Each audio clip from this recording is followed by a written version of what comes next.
Hi, Mr. Hodge. How are you? How you doing? Good. We had a bit of Good. technical difficulties with our recorder here, so, but it's all working now, so it's good. Um, Have well, you seen Fred since yesterday? did I see what? Have you seen Fred since yesterday? Yes, Or I what? just talked to him right now.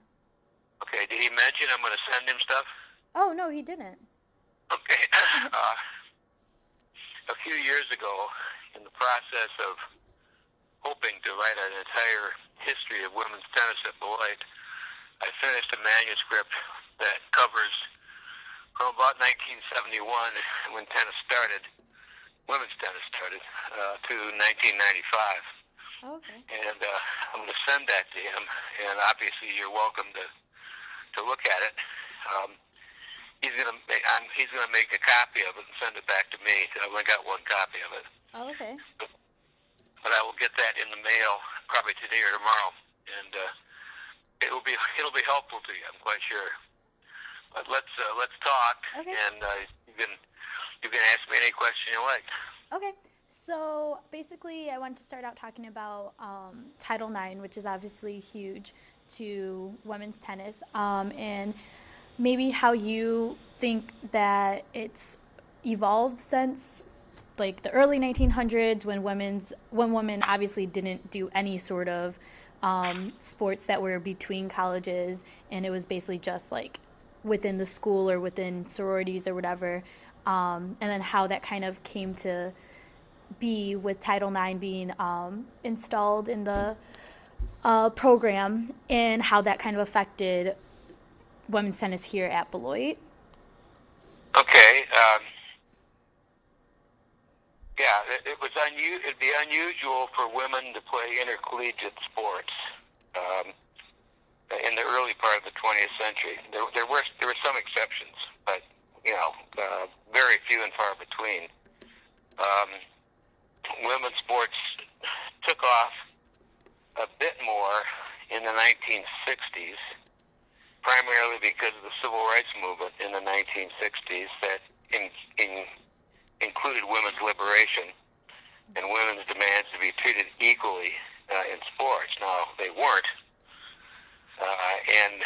but the fact is that there was agitation for change in the 1960s, just as there were for blacks, just as there were for Native Americans and other groups. But women who were in a majority obviously wanted to be treated fairly.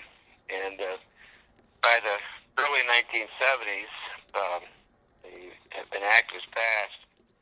I think the title was the Educational Amendments Act of 1972, in which Title IX is one of the titles to that act, a section of that act, which talks about how women should be, and any organization that gets federal government money, men and women should be treated equally. And then it's a little more complicated than that, but that's the essence of it. And how I can say that affected Beloit was, I don't think it was immediate or anything like that, but women's tennis and other sports, other women's sports, were just at the beginning at that particular time. Tennis was disorganized, to say the least, and it was just starting to be played at an intercollegiate level. You'd be amazed, maybe you wouldn't, about how disorganized it was and how much of a minimum it was. But it's in the 70s when this law is passed that women's sports at Beloit begin to improve, and women's tennis slowly but surely from the 70s to the 80s is taken more seriously. Okay. Well, that's a big generalization, but that's how I'd open it, by saying that. Okay. And so maybe what do you think, because I know that, so Title IX was a section of the larger act, and even Title IX itself wasn't necessarily, at the time, a huge thing about sports. So why do you think that maybe a lot of people jumped onto that? Do you think it's just because this had been something that men were able to do for leisure, whether it be in like colleges or high schools or whatever, any, like you said, federally funded program? But because I know I was reading about how really it wasn't about Title IX. People think of it as like, oh, that's why women are able to like play sports or like have funding for sports, but really it's so much bigger than that, right? Yeah, it's much bigger than that. And again, if I remember right, the rules for Title IX took a while to be established, and I don't believe it was to go fully into effect until 1978. So it passed in 72, to go into effect in 1978. Now, during this time and since, lots of male-dominated sports and sports commissioners opposed it. And tried to, in fact, get it reversed, tried not to take it seriously. And so it's a long, harsh fight over the last 40 years to implement Title IX and keep it going. At various times, male athletic directors tried to exempt football from it. That's what their fear was. Football is the revenue sport in the Division I schools, and they didn't want people to have to treat women equally in the same numbers as you'd have to with football players, 100 or so players each school. And again, a long story is that all these attempts at deflecting Title IX or preventing it from going fully in effect eventually failed. Right. They had some victories along the way, and they overrode President Reagan's veto of a bill at one time to get Title IX back on track. But I wouldn't say even at this time that every athletic director, if it's a male, is in support of Title IX. They all worry about what it'll have a negative effect on male sports. And in some ways, for the balance that has occurred in more recent years, sometimes a male sport is dropped to balance it off, so the female sports have a approximately equal number of participants. Okay. But essentially, I think the victory has been won. It's just a question of implementation. I don't think it's going to ever be reversed because there's too much pressure to treat women equally during this time. During this time, meaning the present. Yeah.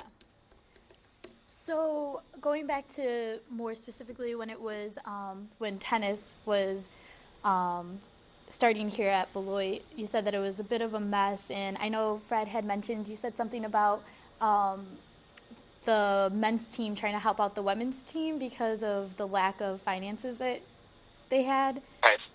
Yeah, you can understand from a small school's perspective.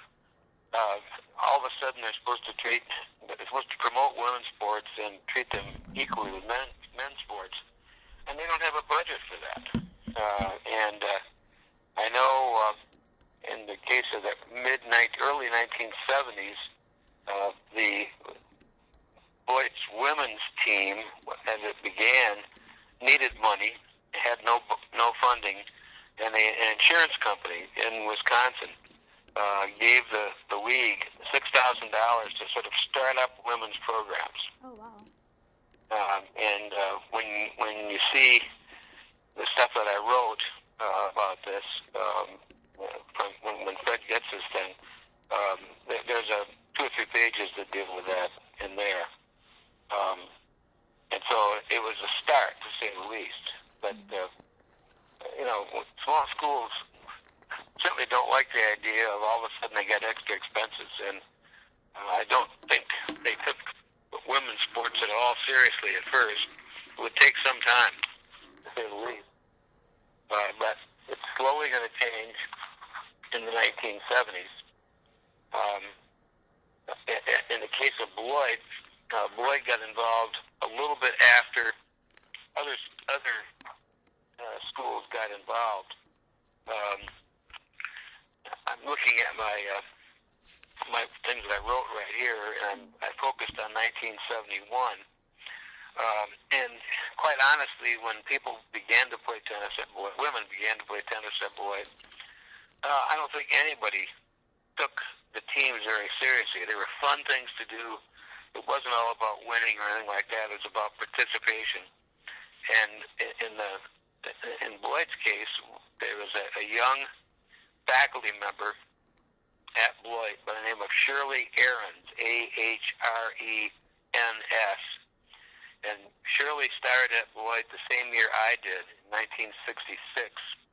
And she was a physical education teacher at a time when physical education teachers taught physical education. They didn't coach because Beloit didn't have women's teams at that time.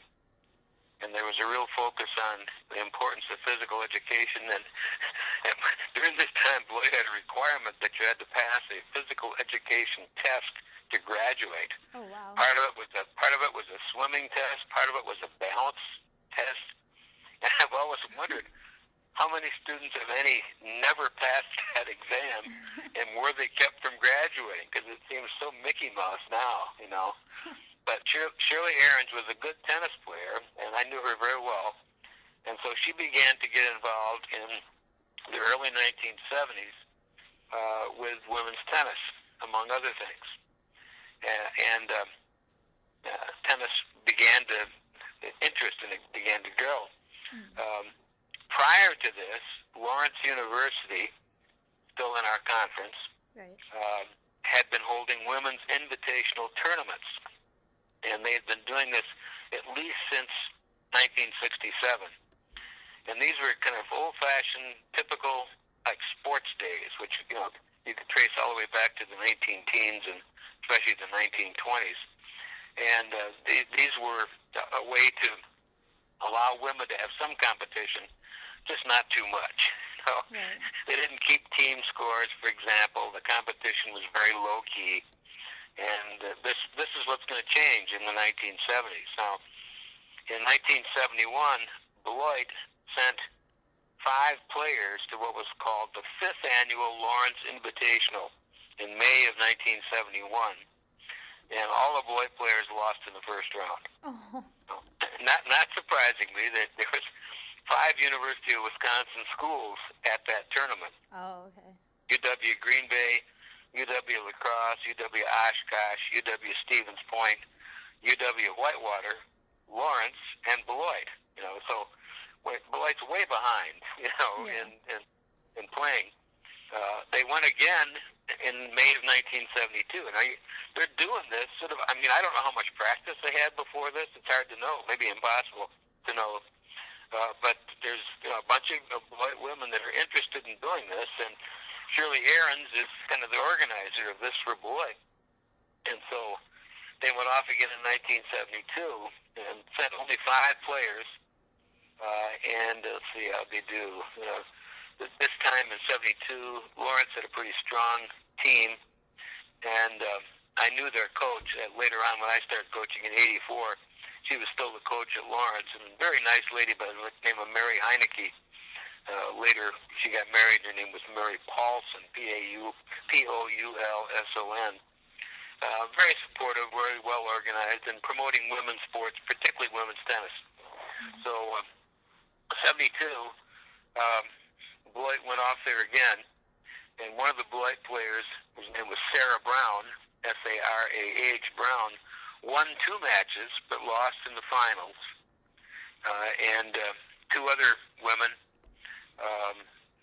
Susie Morse, Morss, and Kathleen Sauvage, Sauvage, won consolation doubles. They lost in the first round, and then won 1 or 2 matches to win the consolation. So this is what the format's like in the early 1970s. I knew Kathleen Sauvage and Susie Morse pretty well because I had them in class. And so this is, well before I got involved in tennis at all. But I knew them, and I talked to Kathleen Sauvage before I wrote this up, and she reminded me about a lot of these different things. Well, by 73, Beloit is sending 8 women to this, and 73, of course, is the year after Title IX was passed. Right. Although I don't think Title IX had any effect on this at that particular time. It just was something that had started before Title IX and would continue, although I think the impact of Title IX will take place a little bit later in the 70s when people began to get a little more serious about women's sports. But, I've got details on who the people were and how they did, et cetera, et cetera. Okay. So also, as this all is happening too, the uh, starting of Title IX being passed, and like you said, it doesn't really come into effect. Beloit itself, like the college itself, was having financial problems as well, right? Yes, they were. In the early It, 70s.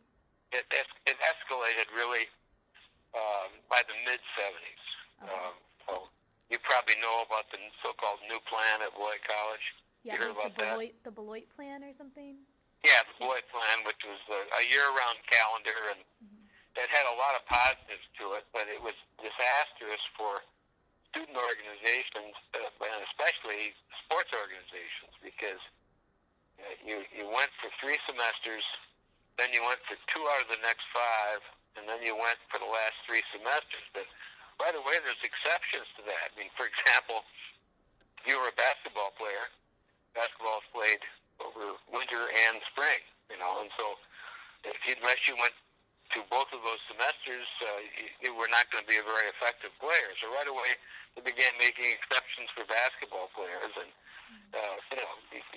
in a nutshell, in theory, you could meet somebody when you were a freshman and become a close friend or play on a sports team with that person, and you might not see that person again until senior year, because the middle 2 out of the 5 semesters, you could pick 2 different ones than they could. So it was like you were. It's a very disorganized system, to say the least. I don't think anybody foresaw that as it related to sports, but sports crashed at Beloit during this time. And if you were doing this on say, football, you'd find that football practically went to sleep during this time. We had I don't remember how long it was. I think it was like 28-game losing streak or something during that 3 years. It was disastrous.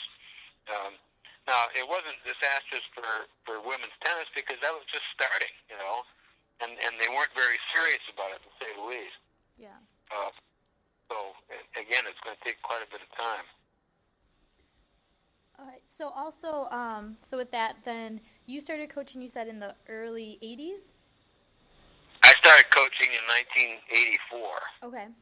So what exactly, because you were a professor before that, or you started here doing history in the late 60s. I was always a history professor during all the time that I was also a coach. But I didn't start coaching till the fall of 1984. And the story of that's very simple. I had an interest in tennis. I played tennis recreationally myself. I played in high school on a team. And I used to go out and watch the women's players play occasionally. And I had 2 or 3 of those players in class, and they had a coach by that time. They'd gone through 2 or 3 coaches by that time. Coaches tended not to stay, and it was always part-time, or frequently part-time. And their coach that year, at 83, fall of 83, was a nice lady that was a high school teacher at Beloit Memorial High School. And she told them she was going to retire at that time. And so they kind of took it upon themselves to try to find a coach, which tells you that this was not taken too seriously on the campus if students themselves are the forerunners of finding a new coach. Well, they found me. They knew I'd come to watch them play tennis, and they had these 2 students in class that were on the tennis team. And so they came to me after their fall season and said, our coach is going to retire from her high school job and doesn't want to coach the college anymore, and we thought you might be interested in coaching. Well, I hadn't even thought about that up until that time. But the more we talked about it, it just seemed like a good idea. So they and myself went to see Bill Napton, who was the athletic director at Beloit. He was the longtime men's basketball coach, an incredibly successful coach at Beloit. They had great basketball teams up till that time and for 2 decades after that time. And Bill thought it was a good idea, so they hired me with a minimal budget to coach women's tennis, and that started in the fall of hired me sometime between 1983 and the spring of '84, and to coach in the fall of 1984. And so that's where it all began from my point of view. Okay. And then is that where the story comes in of the, I don't know, Fred told me some story about the men offering you guys their old, like, used tennis balls because that's how low finances were, or was that under your coaching, or? I'm trying to remember whether that was in the league itself. I mean, I should say in the other teams. I've got that written down here, but I haven't looked at it for a while. But to be specific about the women that came to me, they were Ann Peterson, Peterson, and Melanie Redding, Redding. And they were interested in, of course, being coached, and they thought they had some pretty good players, and they did. And so they had done pretty well in the early 1980s, never winning. There was a tournament that would be like a conference championship by that time, and there was a group of women that played in what was called the Wick-Wack League, WIC-WAC. You can read about this in some detail in the stuff that I'm referring to right now. Mm-hmm. But it was Wisconsin independent colleges that had organized a league at that time, and Beloit was in it. And then eventually the Midwest Conference superseded that league. The Midwest Conference for men, of course, was something Beloit had joined back in the 1920s, and they eventually had a women's side of it. And tennis was part of that women's side in the early 80s, and Beloit joined the Midwest Conference for women tennis during that time. So being a history professor at the same time, was this something that was encouraged by Beloit as a school? Did they like when professors kind of crossed over and did coaching as well, or did that affect your class schedule? I've always wondered if I got much support for that, and I think the answer was they tolerated it. I don't think they were particularly encouraging during this time, but not discouraging. They didn't say don't do it.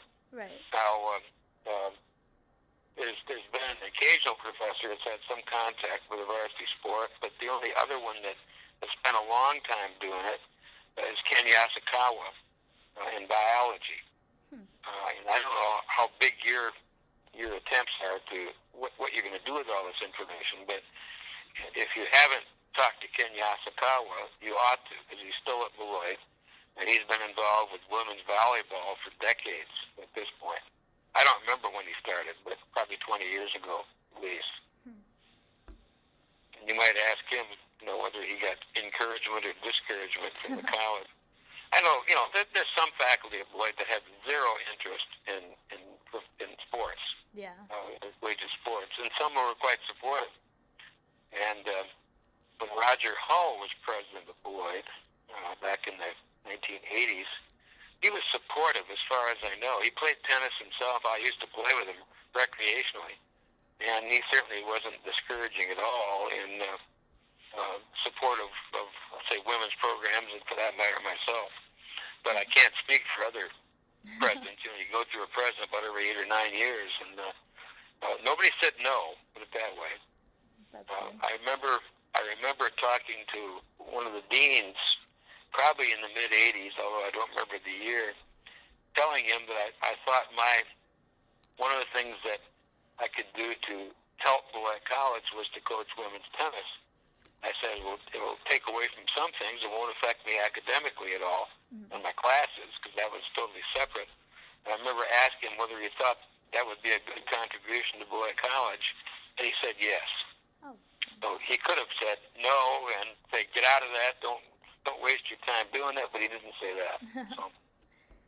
So as you mentioned, you said there were some other professors and faculty members at Beloit that weren't very supportive or encouraging, or maybe didn't really even care one way or the other about the athletics here at the school. How did you kind of see both sides of that from the student standpoint? Having students in your class and then coaching students. I know we talked about this a bit when we talked before, but the kind of student support, was that very, did that happen a lot? Did a lot of students go to the games, whether it be tennis or if you know about other sports? And did you see that kind of divide? That's a a relative number. In those days, the tennis courts were right next to the sports center.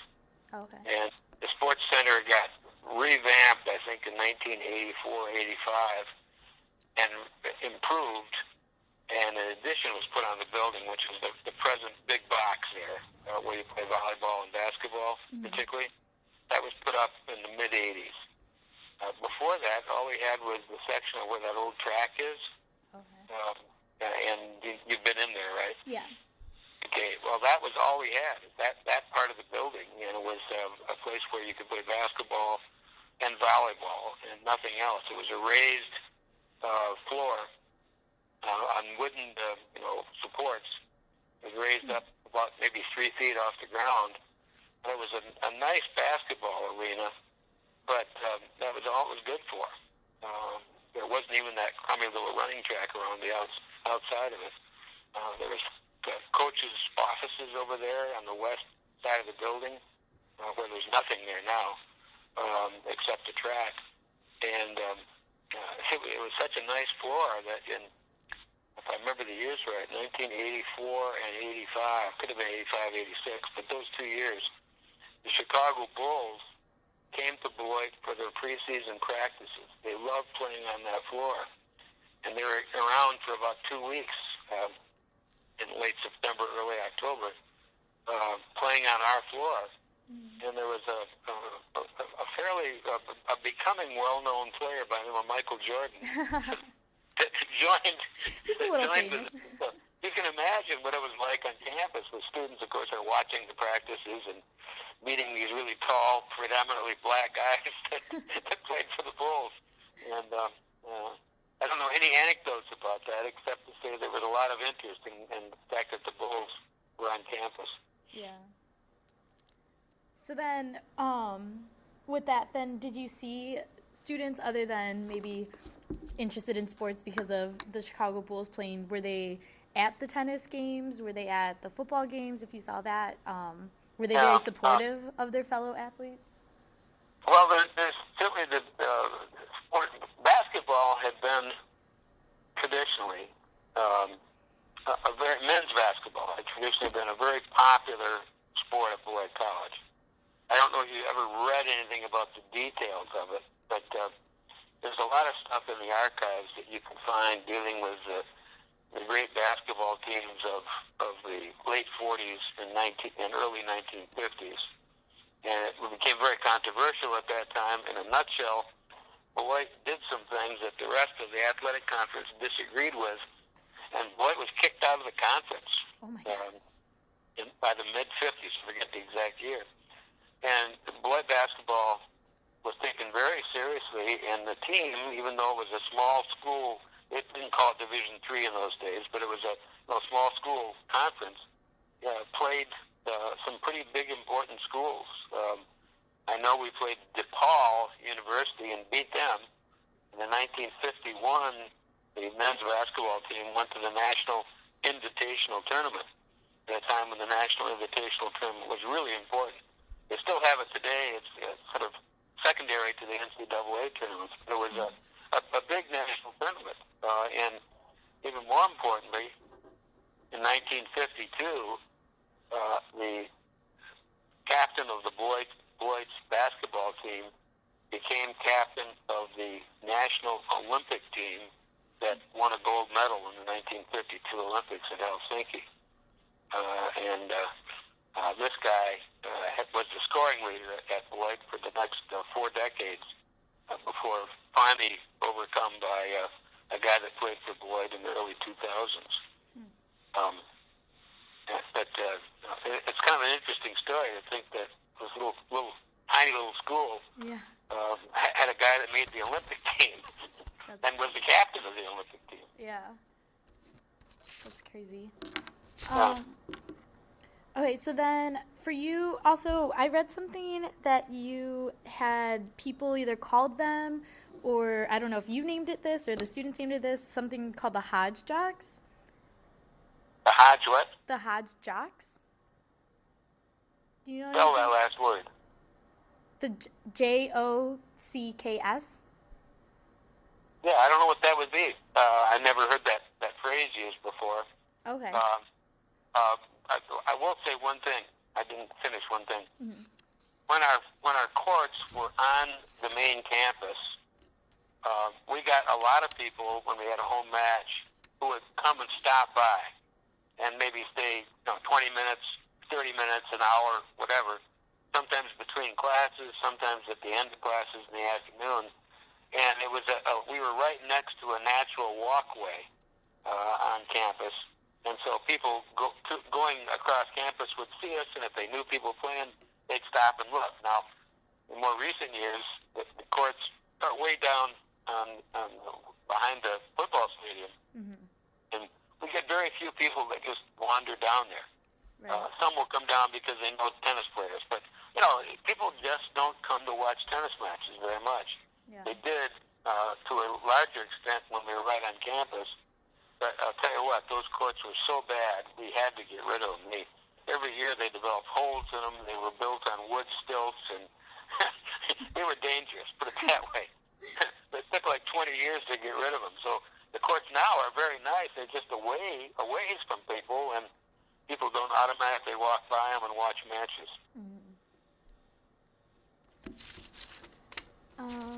Okay. Do you remember any specific players that you coached? Are there any that stand out? Lots and lots and lots. In a nutshell, we won the conference, have won the conference 5 different times. I started in 84. We won the conference for the first time in 1992. We won it again in 1994. The third time was in 2000. Fourth time was in 2001. And the fifth time was in 2002. There's a lot of good players during that time. Let me just jump ahead. We started to get good in the late 1980s. It took a few years to go from like zero to be competitive in the conference. And I know, let's say, in 1989, 1990, 1991, we finished second in the conference every year behind a very good team from Ripon. Ripon had become Beloit's biggest rival in all sports at that time, but especially in tennis. They had kind of a dynamic coach that was a bit controversial, to say the least, and they beat us in some very close matches. We'd beat them in a dual meet, and then they'd win the conference. But in 1992, we broke through and won the conference for the first time. And our best player that year was a woman who had come to Beloit in a couple years earlier from Japan. And her name was Eriko, Eriko, Sugiura, Sugiura. And when she came to Beloit, it was kind of interesting that she came in 91, maybe even the fall of 90, because she had a time when she went back to Japan because her parent was sick. But I think I'm getting a call coming in. If I do, I'll flip to it and I'll come right back to you. In just a second.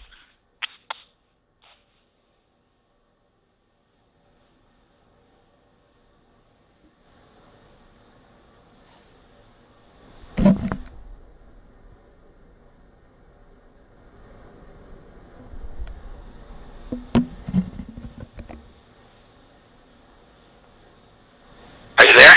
Yep. Yeah, well, that was my stepson, so he's all set now. He was calling his mom.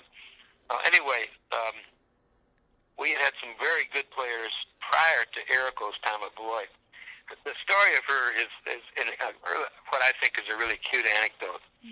She had come into my office, I'm guessing it was January of 1991, and just came over to my office and introduced herself. I had not heard of her before. I didn't know she was on campus. I didn't know what kind of a tennis player she was. She came in, I remember exactly, she said, Mr. Hodge, my name is Eriko Sugiura, and I play tennis. And I remember thinking, sure you do. You know, I mean, like, let's put it this way: I was skeptical. She's little. She didn't look particularly athletic at that time. She turned out she was a great athlete. But I remember saying, it was January. It's the middle of winter.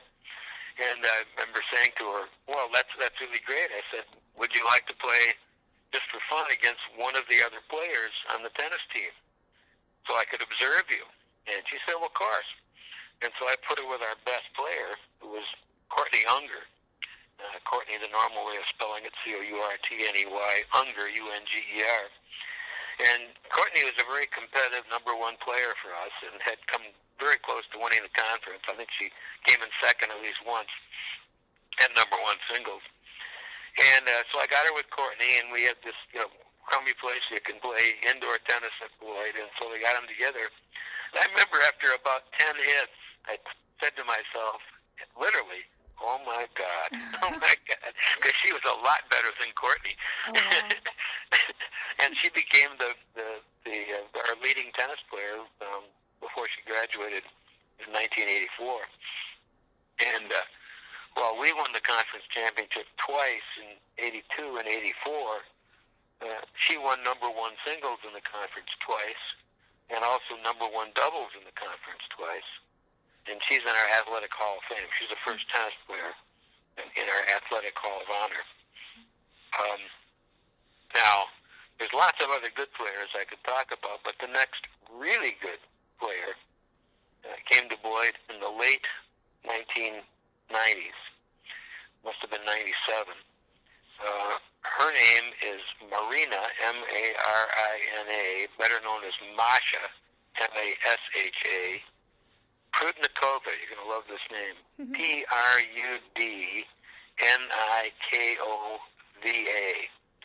Masha Prudnikova was ethnically Russian, but she was from Ukraine, which used to be part of the Soviet Union, and now is an independent country. And she had expressed interest in Beloit and had sent in stuff to the admissions office. And the admissions office noticed that she had a lot of tennis background and called me. And so I got involved in the recruiting process. And in a nutshell, Masha decided to come to Beloit and was just an outstanding tennis player at Beloit. She graduated in 2 years. She graduated, after coming to Beloit with broken English, she graduated in 2 years, Phi Beta Kappa.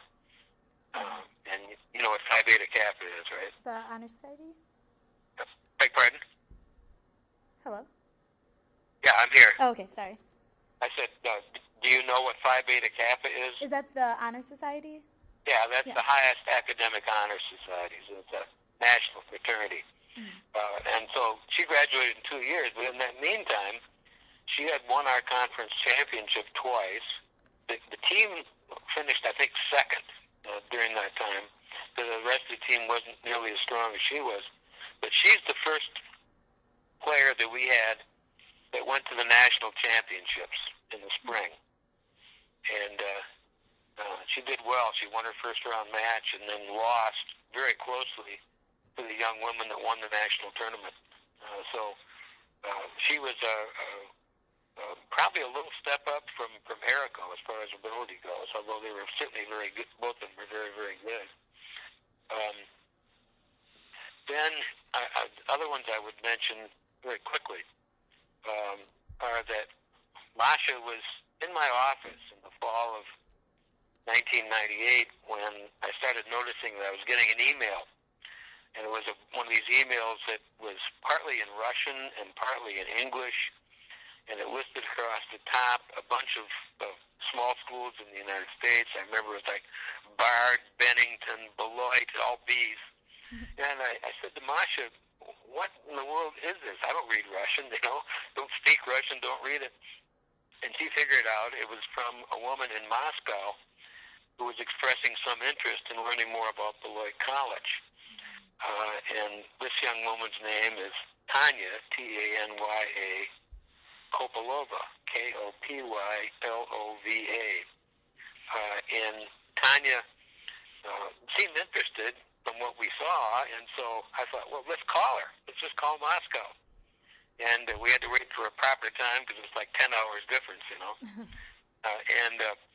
But Masha came over, and we got Tanya on the phone. I thought, you know, if I called, I'd get Grandma, and she wouldn't speak English, and nothing would happen, you know. So it was good to have Masha there.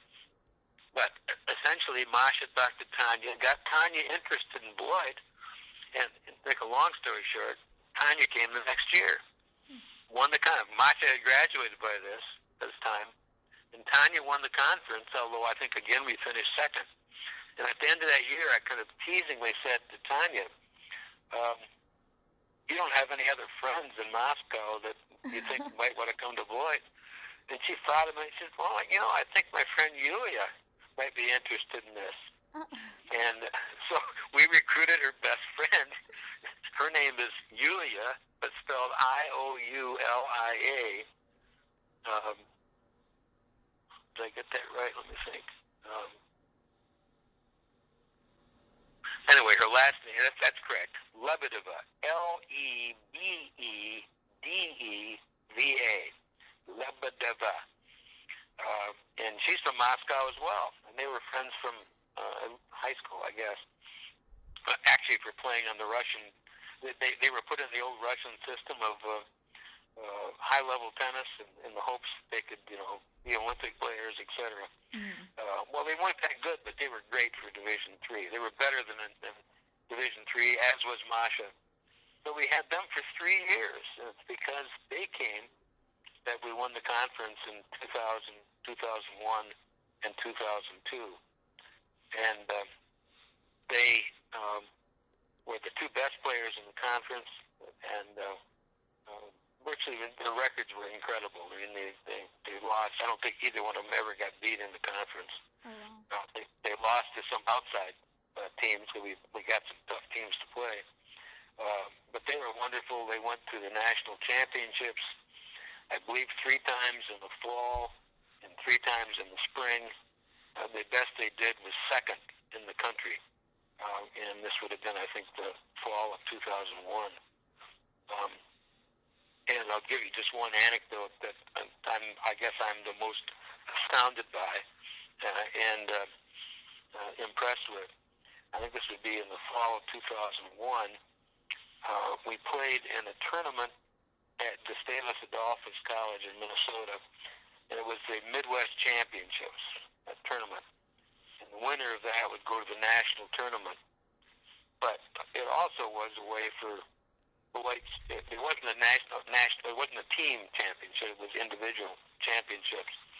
And the best team in the Midwest was Gustavus Adolphus. They still are.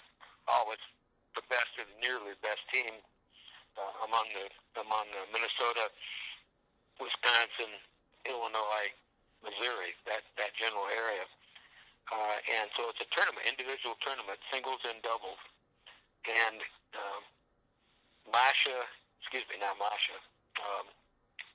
Yulia and Tanya ended up playing virtually the whole Gustavus Adolphus team. And there's like 60 players there. Oh, wow. And Gustavus Adolphus was the best. But if I remember right, Tanya played like the number 6, the number 4, the number 2 player from Gustavus. And Masha, I said Masha, I don't mean Yulia, played the number 5, the number 3, and the number 1 players for Gustavus. Just happened to draw that way. And Gustavus was really good and beat them all. And so the finals is Beloit number 1, Yulia, versus Beloit number 2, Tanya. Oh, wow. And they just had a fun match, and Yulia beat Tanya. So Beloit is number 1 and number 2 in the Midwest. Now, on top of that, they played doubles together. And in the process of getting down to the Sunday final matches for doubles, they played a number of teams, but I remember that they also played the number 2 team from Gustavus, and in the finals they played the number 1 team from Gustavus and beat them.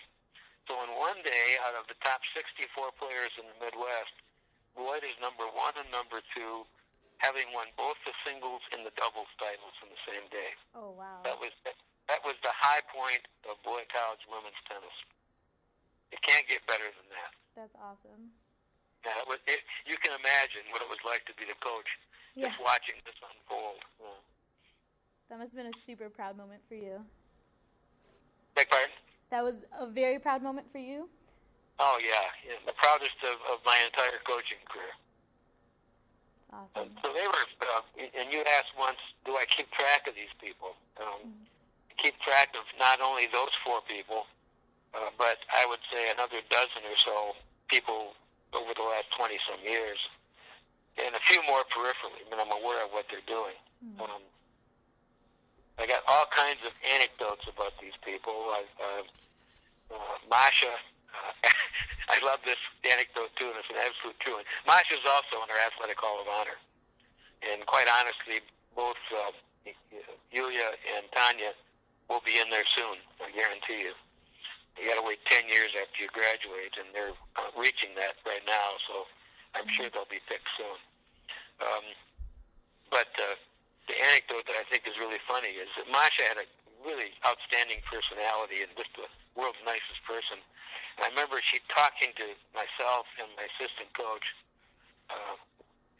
Assistant coach was starting in the late 90s, J.P. Holloway. And when I retired in 2011, he retired as well. So we were together about 14, 15 years coaching.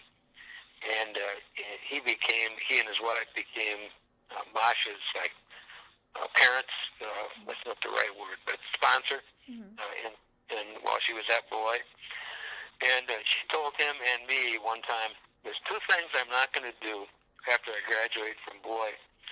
Number 1 is I'm not going to live in the United States, and number 2 is I'm not going to marry an American. She married a guy from Janesville. She lives in Rockford, Illinois. Oh my goodness! and I see her on a regular basis, and like she's visited us in California. So she did exactly the opposite of what she said she was going to do. She's married with 2 kids, and she's still an athlete. She's in her 30s now. And Yulia is getting married in Florida in the fall of 2013 to a guy she met at Beloit College while she was a student here from 2000 to 2003.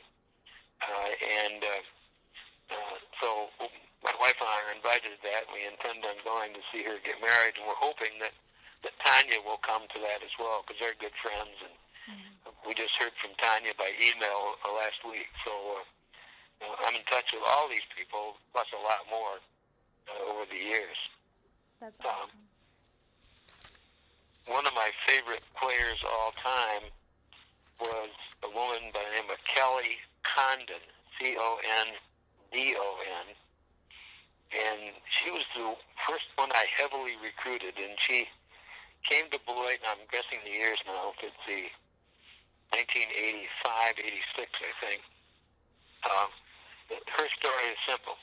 She was from Green Lake, Wisconsin. Her high school did not have a girls' tennis team, but she played tennis because she lives on a lake up there, and her parents had put in a tennis court. So she learned how to play as a kid and got serious about it. But when she came to Beloit, her background's a little sketchy.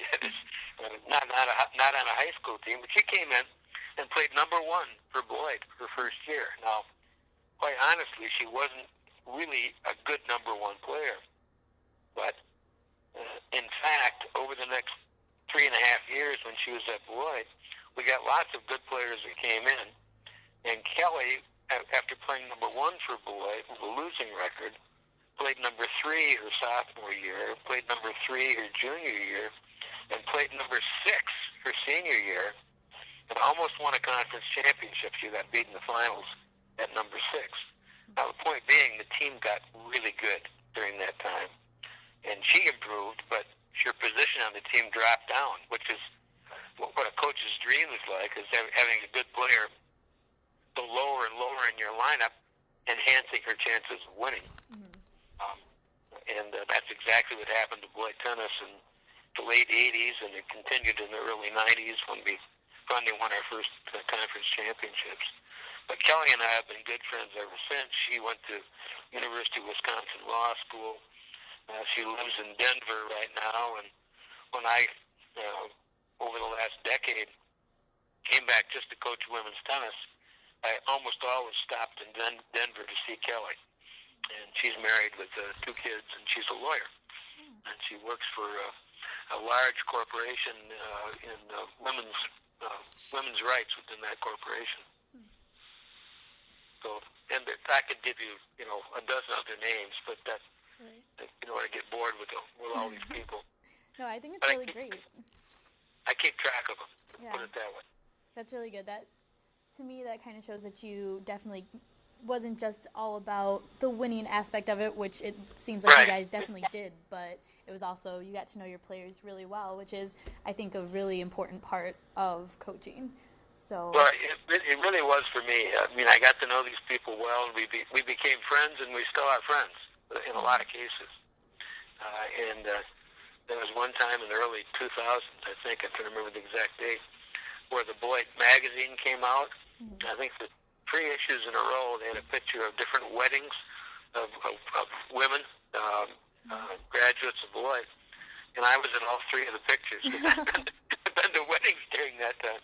I can't remember the years for that, but I got teased about that. Hodge, you're showing up in these wedding pictures. What's going on? So we became really good friends. That's good.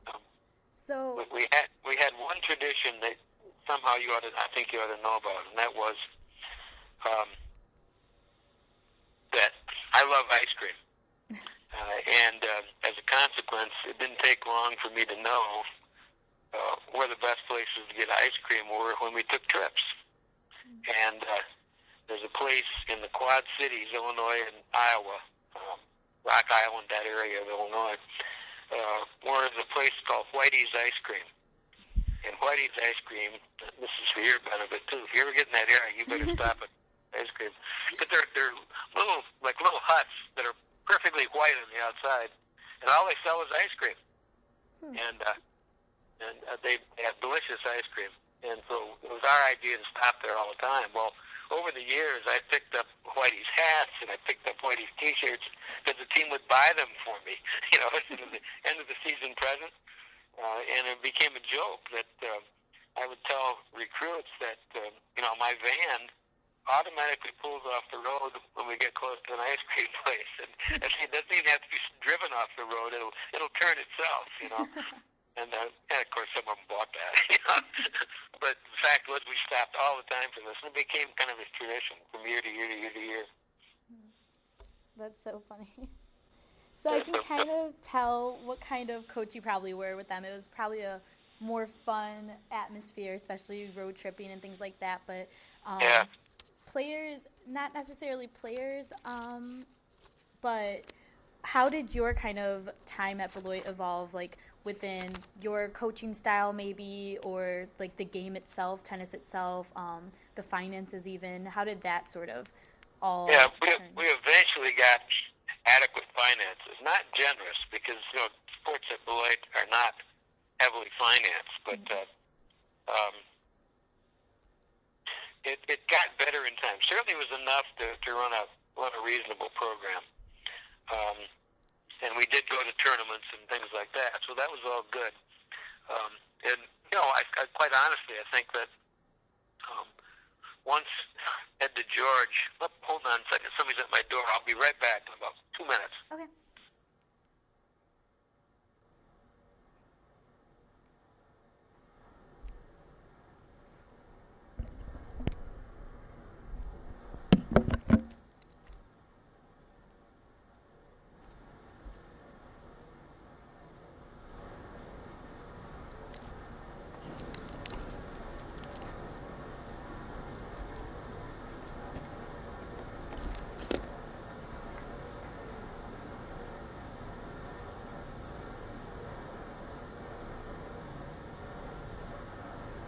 It was Jehovah's Witnesses. They come around about once every 6 months, so I told them I couldn't talk. I was on the phone. Where was I? Talking about about here's one anecdote I was going to tell you, and that is I used to recruit kids, for Beloit, and I'd always tell them as a joke, do you like ice cream? And then I would say, and they almost always say yes, and I'd say, well, then I'd tell them the story of how we stop all the time for ice cream. One time in the late 90s, I had a woman say, I'm a vegan, I don't eat ice cream. I thought, hey, this is the first person that ever said this, but she came to Beloit and won a conference championship, individual conference championship, but she never ate ice cream. But you're right about one thing. We took tennis seriously, but at the same time we had fun. Yeah. As a faculty member at Beloit, I always tried to develop close relationships with my history students, and this carried over into tennis. And so I can honestly say I'm, pretty close friends with a lot of these women today as they have grown up and had families. I probably had a half-hour conversation within the last 2 weeks with a woman that graduated in 95.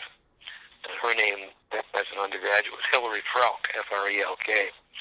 She and I just somehow we hit it off right away and became friends. And she lives in Iowa, and I've stopped at her house and seen her and seen her husband. And I guess I haven't seen her kids in a number of years, but she has 3 kids. They're like 9, 7, and 6 or something like that. But we've just been close friends all that time. Really and she calls me on my birthday, or I call her on her birthday. And our birthdays are a day apart in October, so we always get in touch at that time. So you started to talk about, too, the tennis eventually getting adequate financing, and right. I think were you going to say something about Ed DeGeorge, or? I was. Ed DeGeorge became athletic director. He was football coach for a long time, and I had befriended him right after he came to Beloit. He came in '77. And I used to make phone calls on behalf of Ed to call prospective football players, because when he came here, the football team was in shambles. They had just coming off that 0-28 or whatever it was. And so he had to build a program from nothing. And he got it going real well. And they began to win a lot of football games in the 80s and were conference championships in the North Division a number of times. But Ed and I became good friends. I think when he became athletic director in the mid-'80s, he was much more serious about treating women equally, fairly, than anybody before. Just because it was part of a trend at that time. I don't think he consciously, he treated people equally. That was part of his whole thing. And so, obviously, there's the Title IX stuff comes into effect here. And in some ways, he's got to do that, but he chose to as well. He didn't resist it, put it that way. He was very supportive of women's athletics. In fact, if you want a little anecdote that I find very strange but funny as well, in 1979, there was a women's basketball coach that quit during the season, and Ed had to coach the team for their last 2 games. And he coached them, and they went 2-0. So he's the only undefeated coach of any sport at Beloit College with a 2-0 record with women's basketball. And of course, he was a very successful football coach. And I think he and I were such good friends that I never had trouble getting support for women's tennis. Mm-hmm. Again, it's always modest, but it was sufficient. That's good. So how did, you as a coach, because I know you had said you hadn't coached before, right? You just kind of played tennis for leisure. That's right, yeah. I had never coached before. So how did you kind of get into your own self as a coach as the years went on, and as you experienced these different players at different levels? Do you think your coaching style changed from the beginning to end? And then did the game change at all from when you started to when you retired? Yeah, let me talk about myself first, and then we'll talk about the sport. In '84, coaching women's tennis was a very low-key event. I thought it would be nothing more than organizing a team. I played tennis, so I played with them at that time as well. and it would be fun. It'd be good exercise. Nobody was too serious about it at that first year. However, we weren't real successful that first year. I think we were like 3-6 or something like that. And the next year was even worse. And I thought at that point, okay, I thought I might do this a couple of years and that would be it. But after 2 losing seasons, the competitive juices kicked in.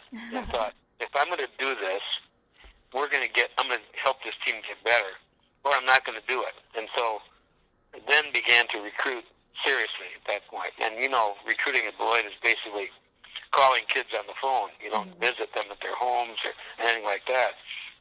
Try to find out who might be interested in Beloit and deal with them. You find out who has been accepted at Beloit, and you deal with them and hope, you might know that they're a decent tennis player from what admissions tell you, and then you go after them, okay? So I got very serious about it by, I'd say, 1986. And up until that time, it was just, okay, I'm doing this kind of on the side.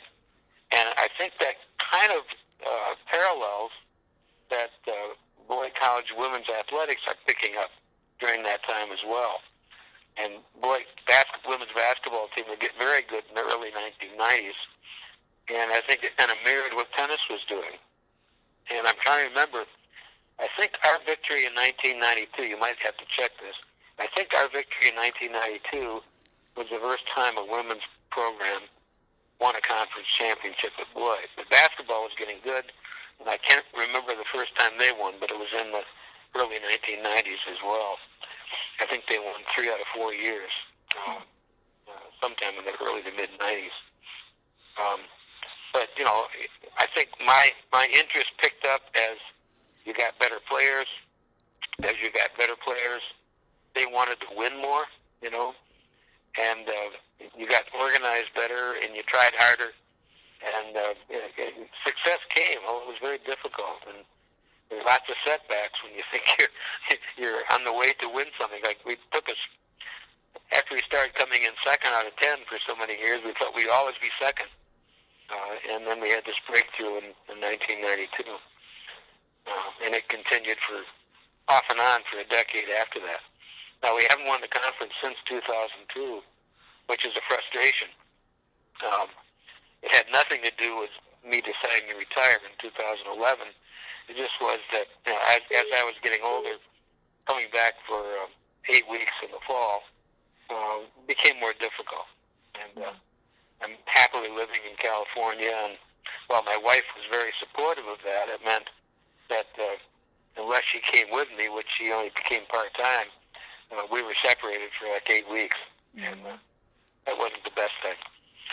But I enjoyed it all the time, and as it became more competitive, it became much more interesting for me. Now, I need to tell you a little bit about J.P. Holloway, who became my assistant coach in the late 90s and remained assistant through the 2011 season. Holloway. His name is Joel, but he goes by JP. JP works for Taylor Freezer in Rockton, Illinois. You know Taylor Freezer, whether you know it or not, because they make all these delicious ice cream machines. Go to McDonald's, go to any of the big companies, and they always have Taylor Freezers. And JP started there when he was a teenager, I believe, and still is there. He's now an executive at Taylor Freezer, and he is an exceptional tennis player, an exceptional coach. And he made us really good every year.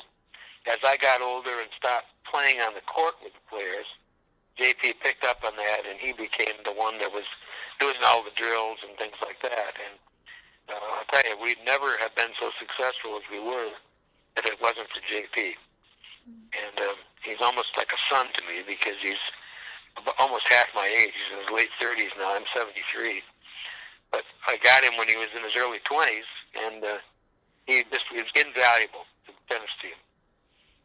Starting with when he and his wife were sponsors for Masha in the late 90s, and then he became very close to Julia and Tanya and basically all the other players. I can honestly say the tennis team players loved JP, and he really enhanced whatever I could do to make the team good.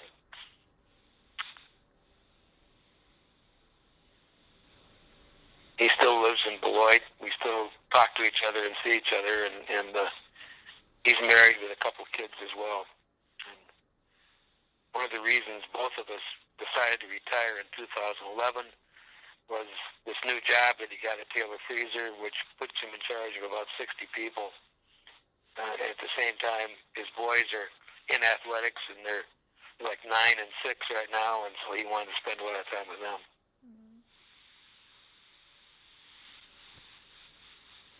We had agreed that when one of us retired, the other one would too, and 2011 was the year.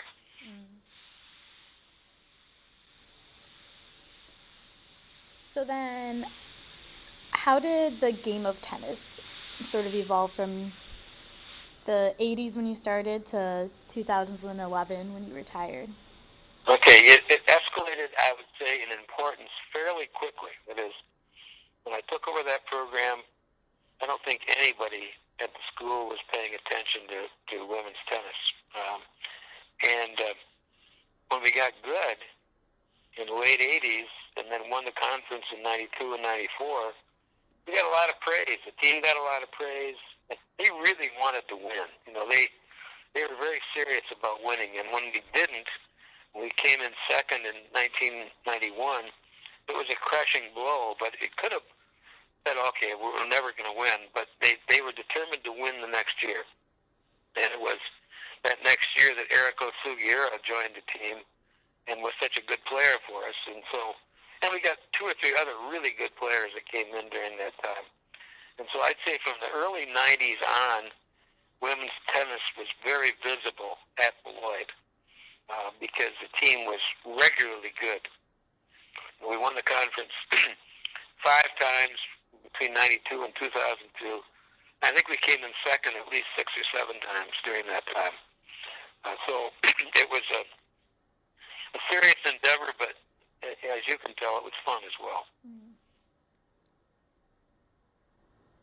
I think women's sports in general picked up in the 1990s and were treated seriously much more in the 1990s and onward than, say, in the 80s or the 70s.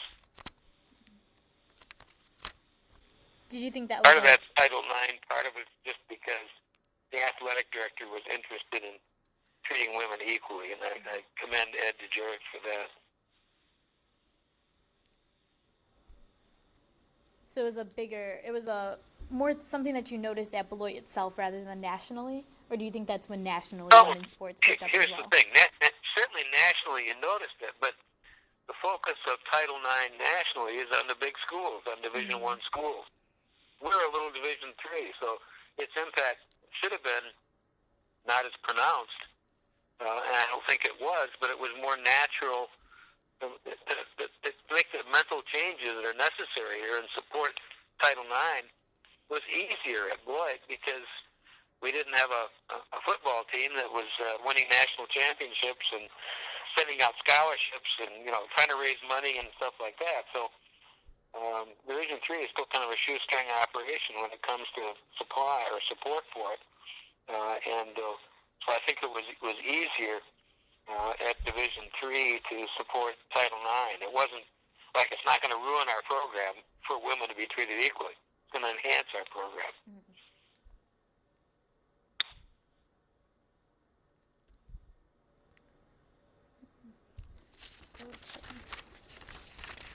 Well, I think that was all of the questions I had for you. Okay. That was really great. You gave me a lot of information, and it was really interesting to learn about all of that.